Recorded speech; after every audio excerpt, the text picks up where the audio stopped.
ये DSSB का 2019 का पेपर है, 13 नवंबर का। ये फर्स्ट शिफ्ट वाला है, असिस्टेंट टीचर प्राइमरी का, जैसा आप देख रहे होंगे। ठीक है, तो इसमें मैं आपको इसका part second teaching aptitude and pedagogy वाला जो है सेक्शन वो सॉल्व करवाने वाला हूँ। तो चलिए देखते हैं।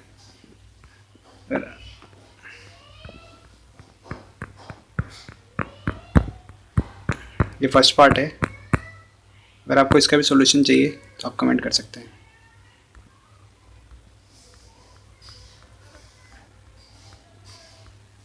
तो ये चालू हो रहा है यहाँ से।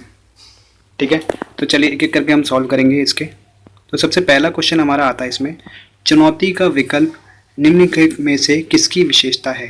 चुनौती यानी चैलेंजेस। ठीक है, चैलेंजेस की हम बात कर रहे हैं। तो चैलेंजेस जो है किसका विकल्प है। चैलेंजेस तो प्रेरणा ही होगी ना, मोटिवेशन। कोई भी व्यक्ति चैलेंजेस क्यों लेता है, कब लेता है, जब वो मोटिवेट होता है ना, तभी तो कोई चैलेंज लेने के लिए तैयार होगा। अब जैसे कोई मूल्य का यहाँ पे कोई काम ही नहीं है।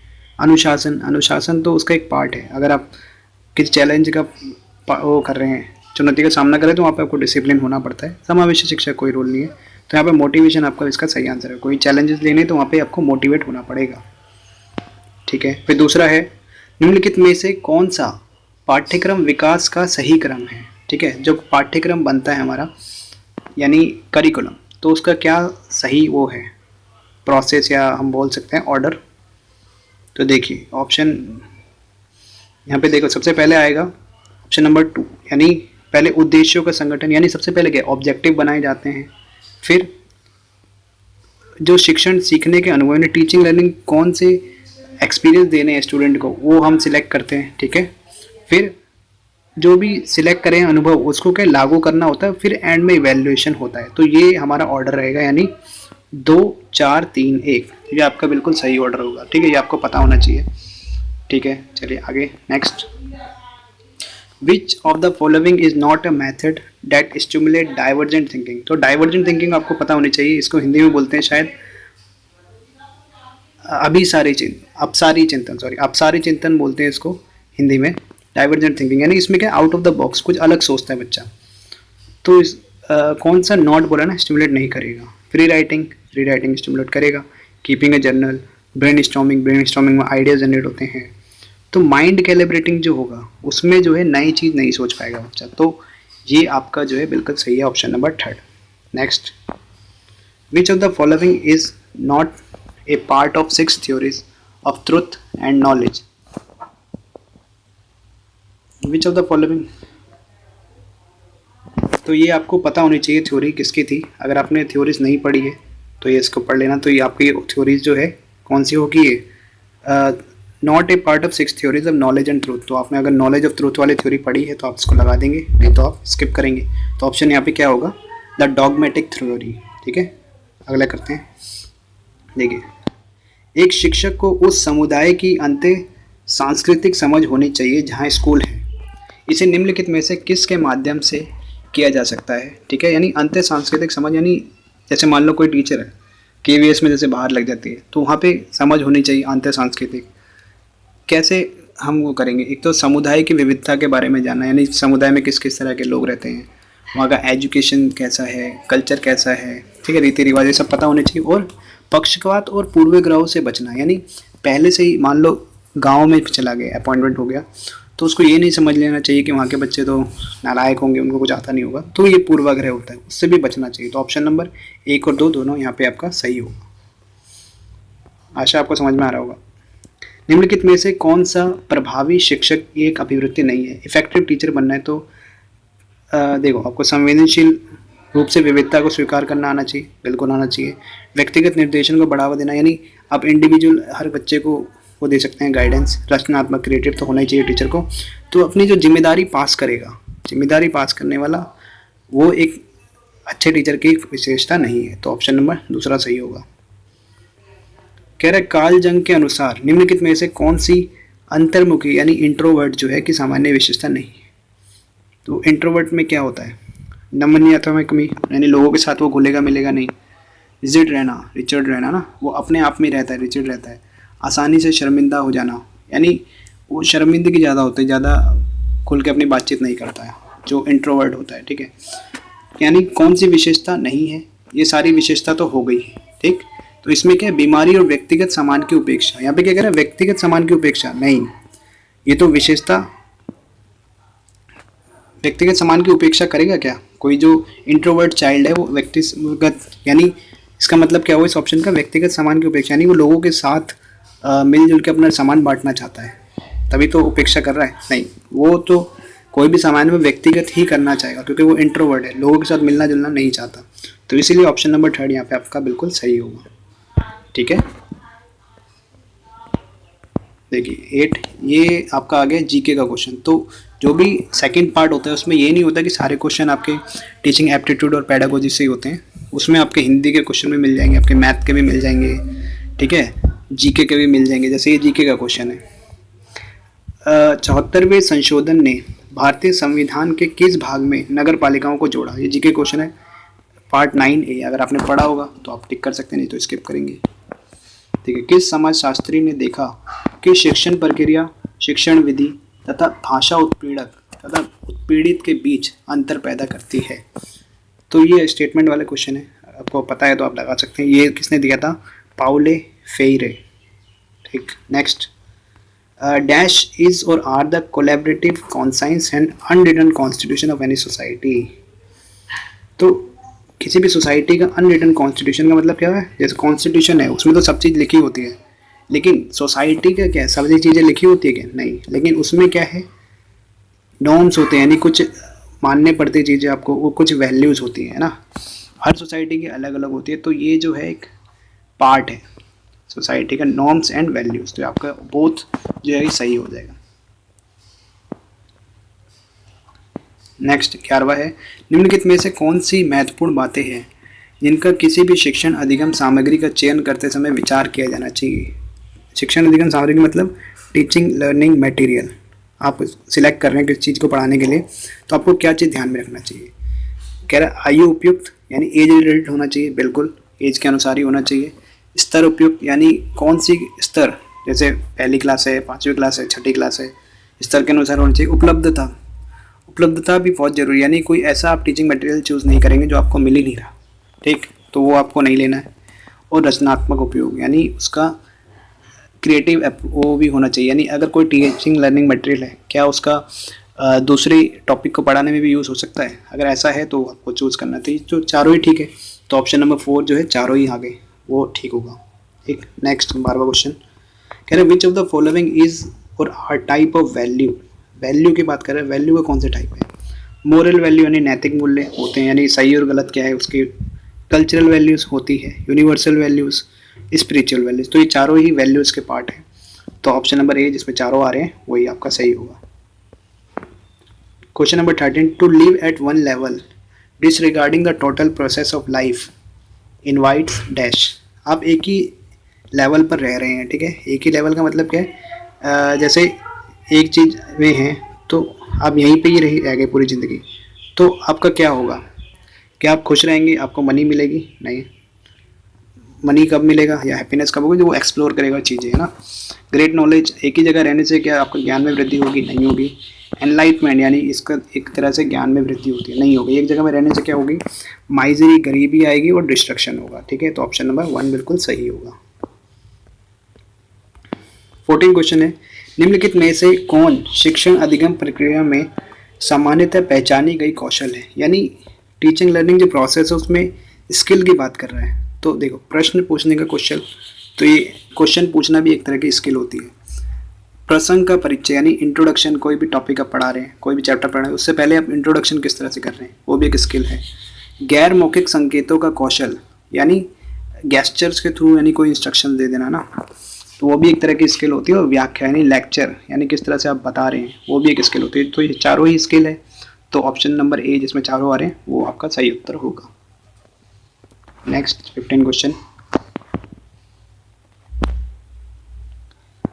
कह रहे निम्नलिखित में से कौन सा शिक्षा के अधिकार अधिनियम 2009 के अनुसार स्कूल प्रबंधन समिति का एक कार्य नहीं है। ये इम्पॉर्टेंट है, आपने इसको पढ़ लेना, ये हर बार क्वेश्चन पूछता है। जो शिक्षा का अधिकार अधिनियम 2009 है इससे रिलेटेड। तो कौन सा कार्य नहीं, स्कूल के कार्य की निगरानी करना ये कार्य है, अनुदान की उपयोगिता की निगरानी करना, यानी जो भी अगर कुछ आया है पैसा, फंडिंग आई है, या स्कूल विकास योजना तैयार करना, ये भी जो है प्रबंधन समिति जो होती है उसका कार्य होता है। तो क्या चीज़ नहीं है कि माता पिता को बच्चे को दंडित करने के लिए प्रोत्साहित करना, तो दंड वाला जब भी आ जाए तो वो तो वैसे ही गलत हो जाता है ना, तो आपका यही उत्तर होगा। नेक्स्ट, किस समाजशास्त्री ने समाज तथा संस्कृति के संरक्षण में शिक्षा प्रणाली की भूमिका पर बल दिया? समाज संस्कृति के संरक्षण में शिक्षा प्रणाली की भूमिका पर बल दिया है, कौन है ये? Email Durkheim. तो ये लिख लेना, इमाइल दुर्खिम ने ये कहा था ऐसा।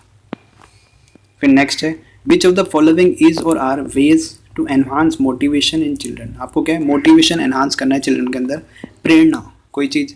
तो देखिए क्या होगा, give children opportunities to evaluate their accomplishment, यानी जो बच्चे ने सीखा है उसको भी इवेल्युएट कर पाए कि उसने कितना सीखा है और कितना सीखना है, तो मोटिवेशन मिलेगा उसको, बिल्कुल मिलेगा। Allow children ample time when working to allow for persistence, यानी कोई चीज़ वो सीख रहा है तो उसको टाइम दिया जाए सीखने के लिए ना, कोई टाइम बाउंड नहीं कर देना चाहिए, वो मोटिवेशन नहीं आएगा। अपने आप सीख रहा है तो सीखेगा, लर्निंग होगी, फिर मोटिवेशन मिलेगा। ठीक है। थर्ड है, play time should be structured and organise, यानी प्ले टाइम को एक स्ट्रक्चर, यानी बाउंड कर दिया यहाँ पे आपने ना, स्ट्रक्चर, यानी हमारी जो चाइल्ड सेंटर अप्रोच क्या कहती है कि बच्चे को खुला छोड़ो, खुला छोड़ना है बच्चे को, कोई बाउंड नहीं करना है किसी चीज़ में टाइम में। तो ये यहाँ पे क्या करें, स्ट्रक्चर ऑर्गेनाइज। तो ऑप्शन नंबर थर्ड जो ये गलत हो जाएगा। तो कौन सा ऑप्शन है जिसमें पहला और दूसरा आ रहा है? तो ये वाला option number 2, both first and second. Next, which of the following can be defined as the process of giving rewards and punishment to the children? बच्चों को पुरस्कार और दंड दे रहे हैं तो इसका मतलब क्या है, यानी एक तरह से ये है रीइंफोर्समेंट, यानी बच्चों को रीइंफोर्समेंट देना। हिंदी में इसको बोलते हैं हिंदी में क्या बोलते हैं ध्यान नहीं आ रहा, तो इसको रीइंफोर्समेंट बोलते हैं, यानी जिसमें रिवॉर्ड्स और पनिशमेंट दिया जाता है बच्चों को सीखने के लिए। ठीक है। नेक्स्ट, किस समाजशास्त्री ने धर्म को पवित्र चीज़ों से संबंधित मान्यताओं तथा परंपराओं की एकीकृत प्रणाली के रूप में परिभाषित किया है? तो ये भी हमारे कौन है, इमाइल दुर्खिम जो है, इन्होंने ही कहा था ऐसा। स्टेटमेंट वाला क्वेश्चन है, आप लिख सकते हैं इसको। 20 क्वेश्चन, निम्नलिखित में से कौन सी सोच वास्तविक वस्तुओं घटनाओं की एक प्रमुखता, अवधारणा और सामान्यीकरण की अनुपस्थिति की विशेषता है? तो क्या है, यानी जो एब्स्ट्रैक्ट चीज़ है, जैसे अगर मान लो यहाँ पे सेब है तो सेब के बारे में ही सोच रहा है, ठीक है, और अवधारणा और सामान्यीकरण की अनुपस्थिति, यानी और भी किसी चीज़ के बारे में नहीं सोच पा रहा है, यानी मूर्त चिंतन हो रहा है, यानी इसको बोलते हैं हम ठोस या कंक्रीट चिंतन बोलते हैं इसको। ठीक है। अमूर्त का मतलब तो होता है जो कोई चीज़, जैसे कोई चीज़ प्रॉब्लम सॉल्व करना है, उसका सॉल्यूशन निकालना वहाँ पे होता है। निगमनात्मक चिंतन, ये भी किसी फॉर्मूले से जो है किस चीज़ का वो करना, आंसर निकालना, ठीक है, इस तरह से होता है। तो किसी अगर एक चीज़ जो सामने है उसी के बारे में सोच रहा है तो वो कौन सी होगी, कॉन्क्रीट चिंतन बोलते हैं उसको। ठीक है। तो आगे देखते हैं, 20 हो गए। अब ये डिसिप्लिन 2, जैसे पेपर सबमिट हो जाता है फिर आता है, यानी 20-20 पार्ट में आपके 5 सेट होते हैं, सेकेंड पार्ट में भी। क्वेश्चन नंबर 1 है, to determine the readiness of children to learn the teacher needs to have some knowledge of children. क्या करें, स्टूडेंट को हमें रेडी करना है सीखने के लिए, ठीक है, तो या तत्पर बोल सकते हैं हिंदी में। तो टीचर को क्या करना चाहिए, किस चीज़ की नॉलेज होनी चाहिए? इमोशनल डेवलपमेंट जो है उसका, यानी संवेग जो है उसका विकास, उसका ज्ञान होना चाहिए, तभी तो उसके संवेगों को वो दिशा दे सकेगा, नॉलेज होनी चाहिए। वो इंटेलेक्चुअल डेवलपमेंट, यानी बुद्धि का विकास कितना है, उसको कैसे लाइन पे लाना है, कैसे इंस्ट्रक्शन देनी है, ये भी उसको पता होना चाहिए। तो दोनों की ही नॉलेज होनी चाहिए, इसलिए option number A both 1 and 2 होगा। Next, what is the role of a teacher in enhancing physical climate of the classroom, यानी जो कक्षा का वातावरण जो है उसको अच्छा करना है ताकि लर्निंग बेटर हो सके। तो क्या क्या होगा, देखिए, to encourage students for beautification of the classroom walls with paintings and activity, यानी स्टूडेंट को एनकरेज कर रहा है कि आप कक्षा को सजाने के लिए सुंदर सुंदर चार्ट बनाएं, कुछ पेंटिंग्स बनाएं या एक्टिविटीज़ करें। बिल्कुल, स्टूडेंट को तो हमें करवाना ही है चाइल्ड सेंटर अप्रोच में। To ensure safe and secured condition of the building to which the class function, यानी जिसमें भी वो क्लास चल रही है वहाँ के आसपास का वातावरण कैसा होना चाहिए, सुरक्षित होना चाहिए, यानी वहाँ पे ऐसा नहीं होना चाहिए कि टूटे मोटे जो है कुर्सियाँ रखी है, मेज रखी है, जहाँ पे अगर मान लो हो सकता है कि बच्चे को चोट लग जाए, तो ऐसा कुछ भी नहीं होना चाहिए वहाँ पे ना। तो ये भी आपका ठीक है option. To encourage student to share different activity like cleaning disposal of garbage, तो गार्बेज वार्बेज भी रखना चाहिए जिससे कि कचरा वचरा इधर ना फेंके। कचरा क्योंकि फेंकने से खाना इधर फेंक दिया, कचरा फेंक दिया तो वहाँ से डिस्टर्ब होता है, तो कचरा कहाँ डस्टबिन में डालना चाहिए, वहाँ से आपको उनकी अच्छी हैबिट भी बनेगी। तो तीनों ही ठीक लग रहे हैं, देखते हैं इसका। तो ऑप्शन नंबर जो है आपका तीसरा जिसमें तीनों आ रहे हैं वो आपका सही हो जाएगा। ठीक है, ये रहा। नेक्स्ट कह रहे निम्नलिखित में से कौन सी भाषा इंडो आर्गो परिवार से संबंधित, तो ये जीके का क्वेश्चन आ गया, अगर आपको पता है तो हो जाएगा। हिंदी, नेपाली, असमी, पंजाब, तो चारों भाषाएं आएगी इंडो आर्गो में। ठीक है, नेक्स्ट निम्नलिखित में से किस मापदंड पर एक अध्यापक को अपने छात्रों के बीच खोजपूर्ण अधिगम प्रोत्साहित करने के लिए अपनी पाठ्य योजना की सफलता को मापना चाहिए। यानी टीचर ने क्या है, खोजपूर्ण अधिगम से कोई चीज़ पढ़ाया है, यानी ये कहना है, ये कहना चाह रहा है खोजपूर्ण अधिगम यानी अप्रोच है, उससे पढ़ाया टीचर ने, तो वो कैसे नापेगा कि वो सक्सेस हुआ अपनी अप्रोच में। देखिए यहाँ ऑप्शन नंबर 1 है दिया हुआ है, छात्रों द्वारा पूछे गए प्रश्नों की उपयुक्तता में वृद्धि, यानी जो स्टूडेंट क्वेश्चन पूछ रहे हैं वो उपयुक्त यानी टॉपिक से रिलेटेड पूछ रहे हैं, नॉलेज वाले पूछ रहे हैं, तो ये सही है। अगर टीचर ने अच्छा पढ़ाया तो वो क्वेश्चन भी पूछेंगे, तो यहाँ पे ये सफलता है, बिल्कुल सही है। दूसरे विद्यार्थी अध्यापक तथा पाठ्य पुस्तकों की राय को चुनौती देने में छात्रों में विश्वास, यानी टीचर ने कुछ पढ़ा दिया और टेक्स्ट बुक में और कुछ लिखा हुआ है, तो क्योंकि जो खोजपूर्ण अधिगम होता है उसमें स्टूडेंट क्या करता है, अपने आप कोई चीज़ सीखता है खोज करके। तो अब टेक्स्ट बुक में और कुछ लिखा है, टीचर ने और कुछ बोल दिया, तो उसको क्वेश्चन कर रहा है, यानी उसके जो बच्चे ने सही चीज़ सीखी, रटा नहीं है कुछ भी, तो इससे भी वो सोचेगा कि हाँ उसकी जो अप्रोच थी वो सही थी। छात्रों द्वारा प्रश्न पूछने की बारंबारता, अब जो है छात्र प्रश्न पूछ रहे हैं बार बार, तो ये भी इसका मतलब भी क्या है, स्टूडेंट ने लर्न करा है, कुछ भी रटा नहीं है, वो पूरे टाइम एक्टिव थे। ठीक है, तो इससे यानी तीनों से पता लग रहा है कि यहाँ पे जो अप्रोच जो है उसकी सही गई है। तो ऑप्शन नंबर 3 यानी जिसमें तीनों आ रहे हैं वो सही होगा। आशा आपको समझ में आ रहा होगा। अगर आपको समझ में आ रहा है तो वीडियो को लाइक करना है, अपने दोस्त का ज़्यादा से ज़्यादा शेयर करना है, चैनल को सब्सक्राइब नहीं करा तो तुरंत करें। क्वेश्चन नंबर 5, कक्षा में आपके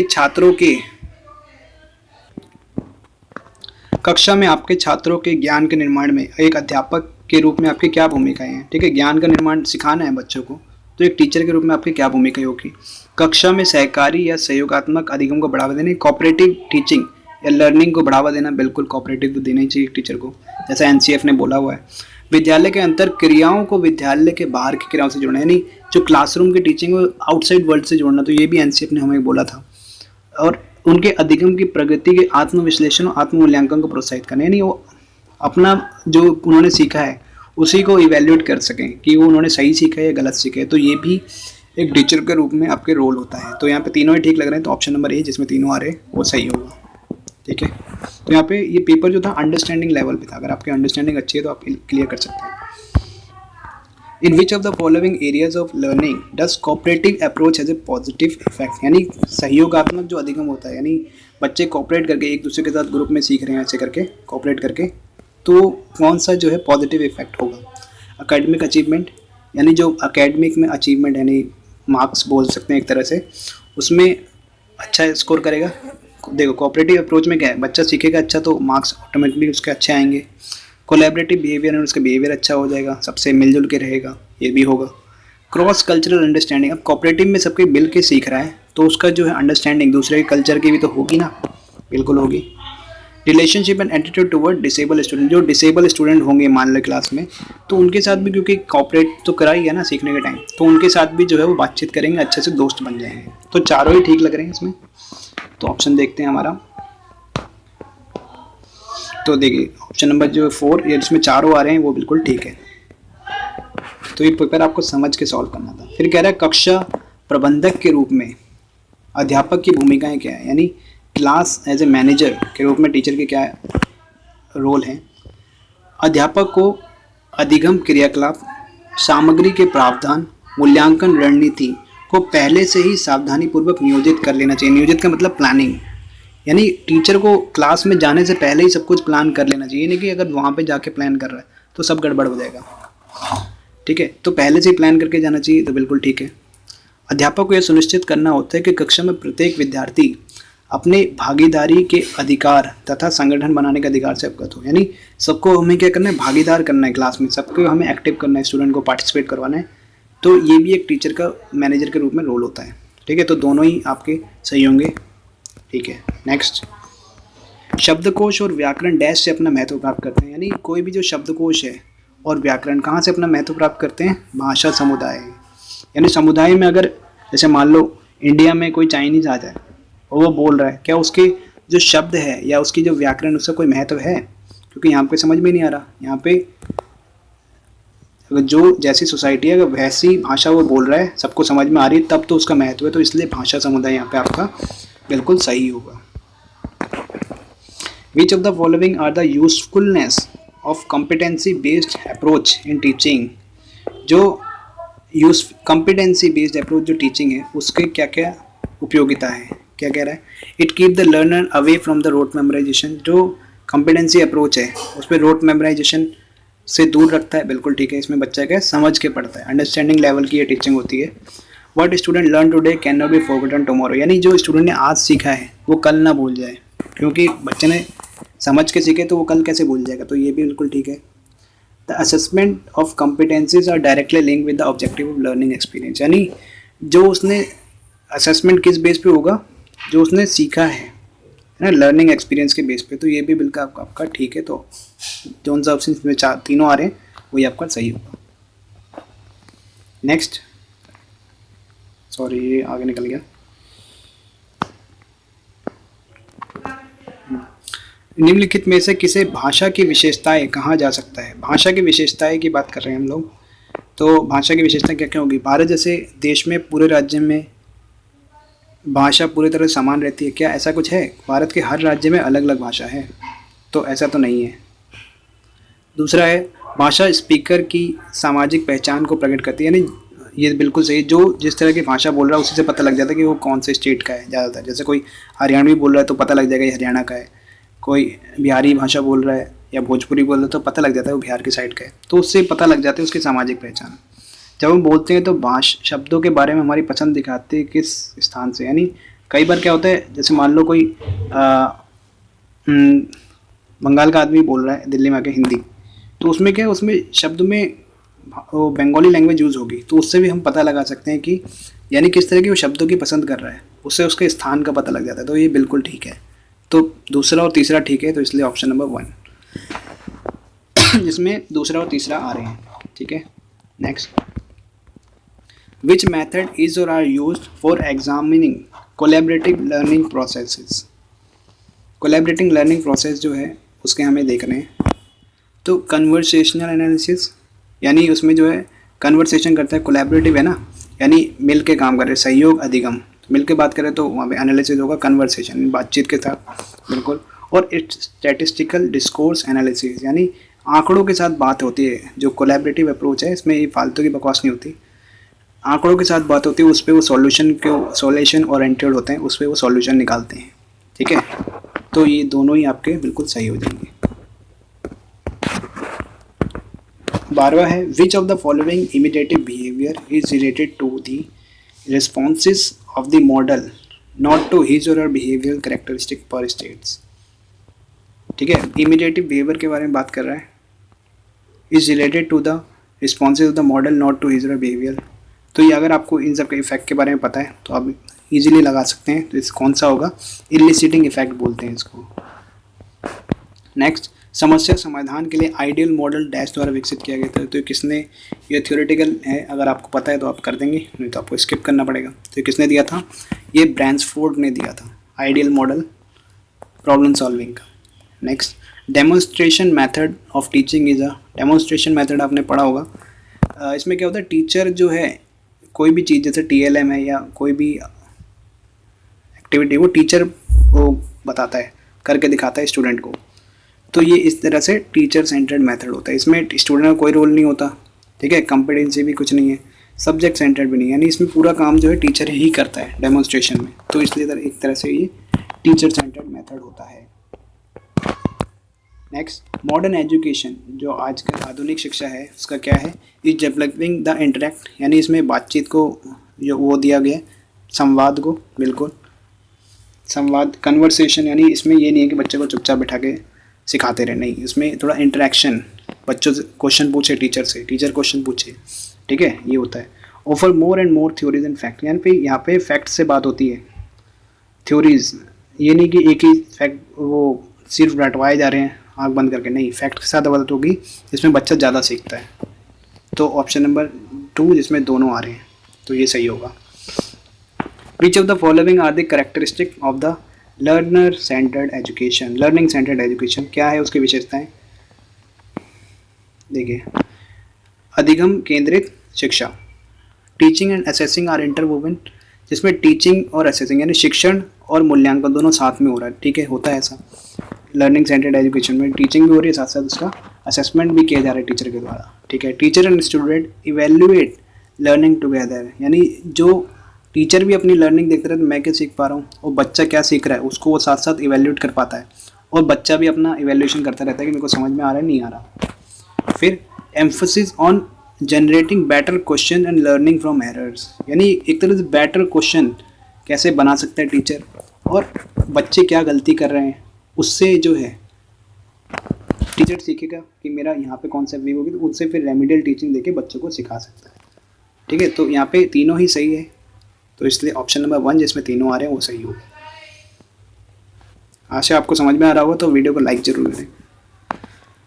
dash intelligence according to Gardner help individual to recognize and make distinction about other feelings, intention and respond accordingly, यानी जो हार्वर्ड गार्डनर ने थ्योरीज दी थी अपनी मल्टीपल इंटेलिजेंस वाली, उसमें उन्होंने बोला था कि दूसरों की फीलिंग्स के बारे में, वो उनसे इंटेंशन क्या है, उसको रिस्पॉन्ड कैसे करना है, उसके बारे में अगर वो बता रहा है तो उसको क्या बोलते हैं, यहाँ पे ऑप्शन इंट्रापर्सनल लगाए हुए, जो कि ये गलत है, वो होता है हमारा इंटरपर्सनल, ठीक है। आप इसको गूगल भी कर सकते हैं, इंट्रापर्सनल और इंटरपर्सनल। इंट्रापर्सनल मतलब होता है कि खुद की फीलिंग्स, खुद के जो आइडियाज़ आ रहे हैं उसके बारे में वो सोचता है, जबकि इंटरपर्सनल में क्या होता है, वो दूसरों के, जैसे ये है, वो दूसरों के दिमाग में क्या चल रहा है, उसकी फीलिंग्स क्या चल रही है, उसके बारे में जब वो आइडिया लगाता है तो उसको बोलते हैं हम इंटरपर्सनल। तो यहाँ पे क्या बोला गया, अदर फीलिंग की बोला गया ना, तो अदर जब भी आता है वहाँ पे इंटरपर्सनल होता है, ना कि इंट्रापर्सनल। तो आपको ध्यान रखना है, कंफ्यूज नहीं होना है, आप नोट कर सकते हैं इसको। फिर आता है गणितीकरण को गणित के उच्च लक्ष्यों को संगठित करने के रूप में देखा जाता है तथा इसमें डैश शामिल है। क्या शामिल है? देखिए, गणितीकरण को उच्च लक्ष्यों को संगठित करने में देखा जाता है, इसमें डैश शामिल है। देखिए, इसमें मानदर्शन होता है, इष्टमीकरण और निरूपण। निरूपण मतलब क्या है, डायग्राम वायग्राम तो बनते हैं ना मैथ्स में, तो तीनों ही सही है। तो ऑप्शन नंबर 4 जिसमें तीनों आ रहे हैं वो सही होगा। नेक्स्ट, एक कक्षा में पौधे के विभिन्न हिस्सों के शिक्षण के लिए यानी पार्ट्स ऑफ प्लांट्स पढ़ाने वाला है टीचर। अध्यापक प्रत्येक छात्रों को घर से कक्षा में एक पौधे का नमूना लाने के निर्देश देता है, ठीक है। बाद में छात्रों को 5 छात्रों के छोटे समूह में विभाजित कर देता है, यानी 5 ग्रुप्स बना दिए उसने टीचर ने स्टूडेंट्स के, तथा पौधे का चित्र बनाने तथा उन्हें अंकित करने के लिए कहती है, ठीक है। ऐसा करने से उसे निम्नलिखित में से किस लाभ की उम्मीद है? अब इसका मतलब क्या है, यहाँ पे क्या है, सहायता करना, बांटना, जिम्मेदारियों को ग्रहण करने जैसे सामाजिक गुणों का विकास। बिल्कुल यहाँ पे तो हो रहा है ना, सहायता कर रहा है, बांट रहा है यहाँ पे, क्योंकि ग्रुप में काम कर रहे हैं तो वो बांटेगा भी, सहायता भी करेगा एक दूसरे की, और जिम्मेदारी भी ले रहे हैं यहाँ पे, क्योंकि साथ में काम करते तो जिम्मेदारी भी ग्रहण कर रहे हैं वो लोग। और सामाजिक गुणों का विकास, क्योंकि साथ में काम करेंगे तो वहाँ पे लीडरशिप क्वालिटी, एक दूसरे से बातचीत करना, सामाजिक गुणों का विकास होगा। फिर क्या कह रहे हैं सेकंड ऑप्शन में, किसी कार्य को सफलतापूर्वक पूर्ण करने के लिए सम्मिलित संसाधनों का संयोजन, यानी सारे मिल के संसाधन लाए, जैसे घर से पौधे लाए ना ये लोग, फिर अब वो भी बनानी पेंटिंग, कोई कलर लाएगा, कोई पेन लाएगा, तो यहाँ पे क्या है, सफलतापूर्वक सम्मिलित संसाधन यानी मिल के संसाधन का जुटा रहे हैं, तो ये भी ठीक है। तो दोनों ऑप्शन ठीक है, तो इसलिए ऑप्शन नंबर 2 जिसमें दोनों आ रहे हैं वो सही होगा। Next, which psychologist worked on classical conditioning. Classical conditioning में किसने काम करा था? इवान पाव्लोव। इसने किस पे करा थे? डॉग पे जो है प्रयोग किया था, लार वाला। ये इजी क्वेश्चन है। नेक्स्ट, देखिए आपके 40 हो गए। फिर आ रहा है choose the word that means the same as the given word. तो ये इंग्लिश का क्वेश्चन आ गया। जैसे मैंने आपको पहले ही बताया था कि सेकेंड सेक्शन में खाली टीचिंग एप्टीट्यूड और पेडागोजी के क्वेश्चन नहीं आते, इंग्लिश, मैथ, रीजनिंग सारे ही क्वेश्चन आ जाते हैं, जीके के भी। देखिए यहाँ पे मॉडर्न का मतलब क्या होता है, करंट। देखिए यहाँ पे फिल इन द ब्लैंक्स वाला क्वेश्चन आ गया इंग्लिश का। I dash the teacher to excuse me, I ask the teacher to excuse me. अब ये आ रहा है रिफ्लेक्टिव थिंकिंग का, ये आ रहा है। देखिए रिफ्लेक्टिव थिंकिंग इंक्लूड्स, क्या क्या होता है रिफ्लेक्टिव थिंकिंग में, इन्वेंटिंग। रिफ्लेक्टिव थिंकिंग में कोई चीज़ इन्वेंट करता है बच्चा, ठीक है, कोई भी चीज़ का आविष्कार करता है, होता है। थ्योरी बिल्डिंग, अब कोई आविष्कार कर रहा है तो आविष्कार से रिलेटेड थ्योरी भी तो देगा ना, तो ये भी ठीक है। और जनरलाइजेशन, यानी कोई भी दो चीज़ के बारे में उसने पढ़ा तो उनमें क्या चीज़ समानताएं हैं, क्या चीज़ अंतर है, उनके बारे में वो पता करेगा, तो ये भी जनरलाइजेशन होता है। तो ऑप्शन नंबर 2 जिसमें तीनों आ रहे हैं ये होगा। तो ये आप नोट डाउन करते रहें साथ साथ। Question number 4, choose the word date, ये इंग्लिश का क्वेश्चन आ गया। ये आया हमारा वन वर्ड सब्सटीट्यूशन का। एब्सेंस ऑफ गवर्नमेंट, उसको क्या बोलते हैं हम, अनार्की बोलते हैं। जब गवर्नमेंट नहीं होती है अनार्की बोला जाता है उसको। ये आ गया एरर वाला, चूज द एरर। देखिए the greatest advancement in modern technology the invention with computers.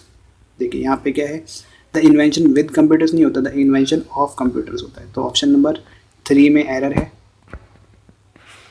Option number 3 इसका ठीक है सही आंसर है। ये भी इंग्लिश का क्वेश्चन है। पर्सन वो स्पेंड्स वेरी लिटल, जो बहुत ही कम खर्च करता है उसको बोलते हैं कंजूस, इंग्लिश में बोलते हैं उसको माइजर, ठीक है। नेक्स्ट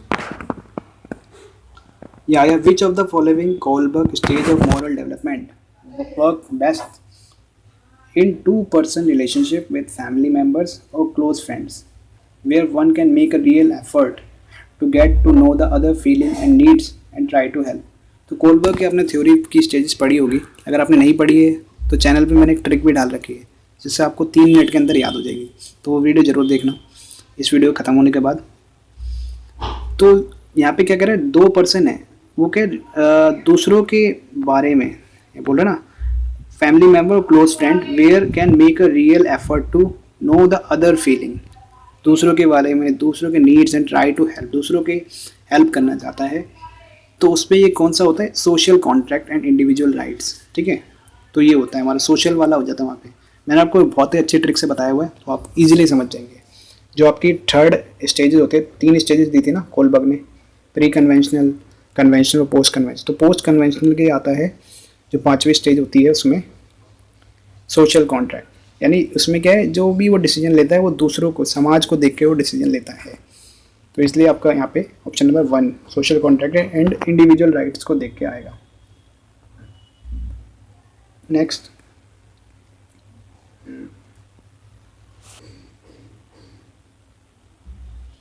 क्वेश्चन नंबर 8 है, निम्नलिखित में से क्या गणित के अनुदेशात्मक उद्देश्य, यानी इंस्ट्रक्टिव जो है ऑब्जेक्टिव है, इंस्ट्रक्शन वाले, बच्चों में सोचने तर्क करने की क्षमता का विकास करना, ठीक है। अनुदेशात्मक तरह से टीचिंग का ये गो होता है। तो इसमें बच्चे के सोचने और तर्क करने की क्षमता का विकास है। जब भी सोचने तर्क करने आ जाए मैथ में तो ऑप्शन ठीक होता है। तीव्रता और सटीकता के साथ गणना करना, यानी जल्दी हमें उसको कैलकुलेशन करना सिखाना है, ये भी सही है। विभिन्न सिक्कों को समझना और पहचानना, यानी अलग अलग तरीके के जो सिक्के होते हैं, 5 का, 2 का, 1 का, उनको समझना, उनका पहचान करना, उनकी गणना करना, तो ये आना ही चाहिए बच्चे को। तो ये ऑप्शन नंबर 4 जिसमें तीनों आ रहे हैं वो सही होगा। Next, by which of the following method of teaching mathematics a teacher can help the children to apply the concept of profit and loss from the textbook during marketing। यानी profit and loss का उसने teacher ने concept पढ़ा है, अब कौन से method के थ्रू उसको रियल एक्सपीरियंस देना चाहता है टीचर, ठीक है। प्रॉफिट एंड लॉस पढ़ा दिया, उसको रियल एक्सपीरियंस देना चाहता है कि वो मार्केट में जाके क्या करे, उसका रियल एक्सपीरियंस ले। तो वो कौन सा मेथड यूज़ करेगा, एनालिटिक मेथड। एनालिटिक मेथड यहाँ पे यूज़ नहीं होगा, क्योंकि एनालिटिक में क्या होता है, वो विश्लेषण करता है। अब यहाँ पे विश्लेषण तो करना नहीं है, उसको क्या करना है, वो एक्सपीरियंस देना चाहता है प्रैक्टिकल। तो वो क्या देगा, प्रोजेक्ट मेथड। प्रोजेक्ट में क्या हो सकता है, कोई चीज़ खरीदारी करने के लिए बोल सकता है, वहाँ से उसको पता लग जाएगा। तो ओनली सेकंड जो है वो यहाँ पे यूज़ होगा।